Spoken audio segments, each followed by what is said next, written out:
How to buy crypto on Bitget app with credit or debit card or e-wallets. So if you want to buy crypto on Bitget app with credit or debit card, it is very simple for you to do so. Just launch the Bitget wallet app, and this is the type of interface you will see after you log in. So to buy crypto, from the bottom right, you can simply navigate to the Assets tab. Once you navigate towards Assets, what you want to do is simply go to the option that says Deposit and tap on it.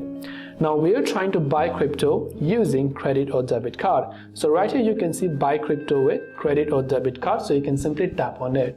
So once you've done that, you can go ahead and fill out a couple of details right here. Enter the amount that you wish to buy right over here, and once you enter, you'll be able to see which crypto you want to buy. So if it is a Bitcoin or whatever, you can select that and you'll be able to see the amount that you get with that. So tap on the buy option.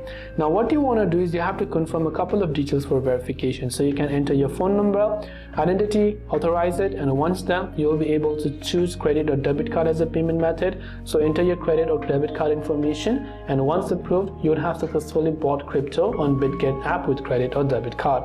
I hope that this video helped you out. If you have got any further questions, queries, or doubts, feel free to also leave them down in the comment section below. As always, thanks for watching till the very end of this tutorial, and see you soon in the next video.